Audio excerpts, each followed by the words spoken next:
Hello बच्चों, चलिए प्रश्न को पढ़ते हैं। इसमें कहा जा रहा है कि एक मोटरसाइकिल एक वृत्ताकार चाप के आकार के ओवरब्रिज पर चलती है। ब्रिज की त्रिज्या r तथा कुल लंबाई पाई r/3 है। तो टायर तथा सड़क के बीच घर्षण गुणांक म्यू बराबर 1 है। तो वह किस अधिकतम एक समान चाल से चलते हुए पूरे ओवरब्रिज को पार कर सकती है। तो चलिए बच्चों, इस प्रश्न की मूल अवधारणा को हम देख लेते हैं। बच्चों इस प्रश्न की मूल अवधारणा में अगर हम देखें तो कोई वस्तु अगर इस प्रकार से वृत्ताकार पथ पर बच्चों गति करती है तो उसे वृत्ताकार पथ पर गति करने के लिए बच्चों एक आवश्यक अभिकेंद्र बल की आवश्यकता होती है।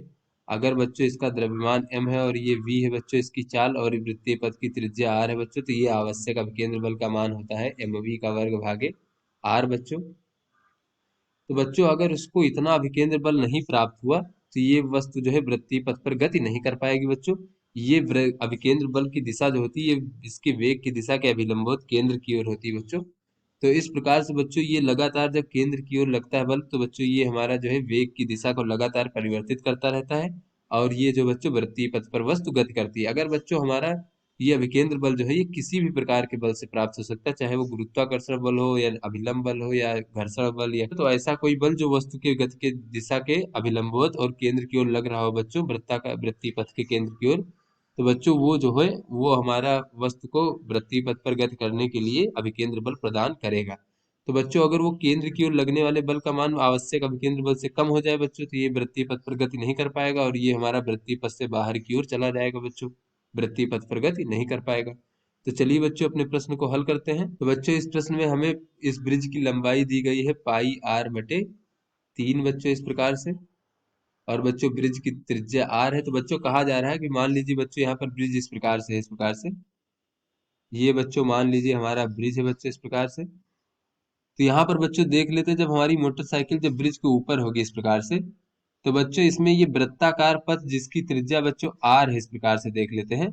तो इस पर अगर हमारी मोटरसाइकिल गति कर रही है तो क्या होगा बच्चों, जब ये गति कर रही है तो इसको गति करने के लिए आवश्यक अभिकेंद्र बल की आवश्यकता होगी वृत्तीय पथ पर गति करने के लिए। तो बच्चों यहाँ पर जैसे हम उच्चतम स्थिति पे देख लेते यहाँ पर जो इसमें जो अभिकेंद्र बल कौन प्रदान करेगा बच्चों, तो ऐसा बल जिसकी दिशा केंद्र की ओर हो और गति की दिशा के लंबवत बच्चों होती है जो बल। तो बच्चों यहाँ पर एक गुरुत्वाकर्षण बल ऊर्ध्वाधर नीचे की ओर लगेगा बच्चों इस प्रकार से mg। तो बच्चों यहाँ पर ये केंद्र की ओर इसकी दिशा है तो इसलिए ये हमारा अभिकेंद्र बल प्रदान कर देगा बच्चों मोटरसाइकिल को। तो यहाँ पर बच्चों वेग अगर इस प्रकार से है ये वेग, तो बच्चों ये mg का मान तो नियत है। तो बच्चों यही जो mg है ये हमारा आवश्यक अभिकेंद्र बल प्रदान करेगा वृत्तीय पथ पर गति करने के लिए। तो बच्चों ये वेग का v का मान जो है एक निश्चित मान से अधिक नहीं हो सकता क्योंकि जो हमारा आवश्यक अभिकेंद्र बल है वो वेग के मान पर निर्भर करता है बच्चों। तो अगर वेग का मान बहुत अधिक हो जाएगा बच्चों, एक निश्चित मान से अधिक चला जाएगा तो आवश्यक अभिकेंद्र बल का मान बच्चों अधिक हो जाएगा। तो ये mg जो है उतना मान प्रदान नहीं कर पाएगा तो ये मोटरसाइकिल जो है वृत्तीय पथ पर गति नहीं कर पाएगी और ये ब्रिज को छोड़ देगी बच्चों इस प्रकार से। तो इसलिए बच्चों ये वे इसका जो वेग है इसका एक अधिकतम संभव मान होना चाहिए जिससे अधिक इसका मान नहीं हो सकता है।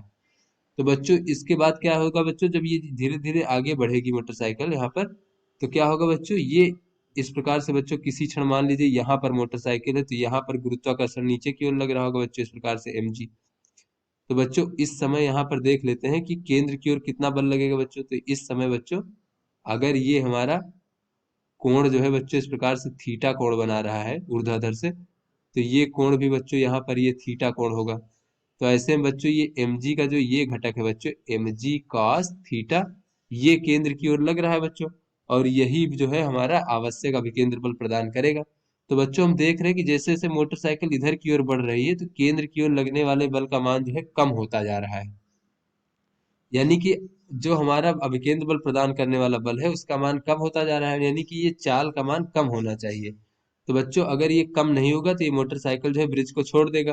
तो बच्चों ये कहा जा रहा है प्रश्न में कि वह अधिकतम एक समान चाल बताइए जिससे चलते हुए पूरे ओवर ब्रिज को पार कर सकती है मोटरसाइकिल, यानी ब्रिज को नहीं छोड़ती। तो बच्चों ये ब्रिज का आखिरी बिंदु है।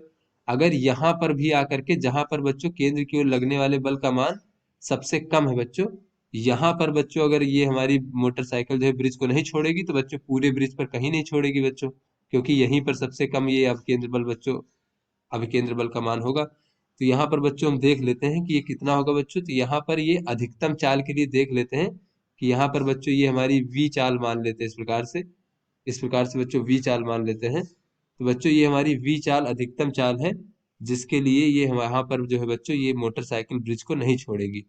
तो बच्चों यहाँ पर v चाल से चलने के लिए जो आवश्यक अभिकेंद्र बल होगा बच्चों mv का वर्ग भागे r, ये कितना होगा बच्चों, केंद्र की ओर लगने वाले बल के बराबर होगा बच्चों। तो ये अगर mg है बच्चों और ये हमारा कोण अगर अल्फा मान ले तो ये हो जाएगा mg cos अल्फा। तो बच्चों इतना लग रहा होगा बल, तो इसके बराबर अगर होगा तब ये हमारा ब्रिज को नहीं छोड़ेगा। अगर इससे अधिक हो जाएगा ये अभिकेंद्र बल, आवश्यक अभिकेंद्र बल, तो ये छोड़ देगा बच्चों इस प्रकार से। तो हम देख लेते हैं यहाँ पर बच्चों m से m कट जाएगा इस प्रकार से। तो ये अल्फा कितना है बच्चों, तो अल्फा ये आधा कोण है बच्चों, और ये इधर वाला आधा भी अल्फा हो जाएगा। तो पूरा कोण कितना हो जाएगा, 2 अल्फा। तो बच्चों ये पूरी ब्रिज की जो लंबाई है वो बच्चों एल है इस प्रकार से। तो बच्चों यहाँ पर हम देख लेते हैं कि कोण बराबर होता है चाप बटे त्रिज्या। तो बच्चों पूरा कोण है 2 अल्फा और चाप बच्चों कैपिटल एल, और त्रिज्या कितनी है बच्चों, त्रिज्या है कैपिटल आर। तो बच्चों ये कैपिटल एल का मान कितना है बच्चों, ये पाई आर बटे 3 है इस प्रकार से। तो बच्चों ये हो जाएगा 2 अल्फा बराबर पाई आर बटे 3 आर। तो बच्चों आर से आर कट जाएगा, तो यहाँ से बच्चों अल्फा का मान हमें प्राप्त हो जाएगा अल्फा बराबर पाई बटे 6 इस प्रकार से। तो यहाँ से बच्चों अगर हम देखें तो v का वर्ग बराबर हो जाएगा आर जी, और बच्चों कास पाई बटे 6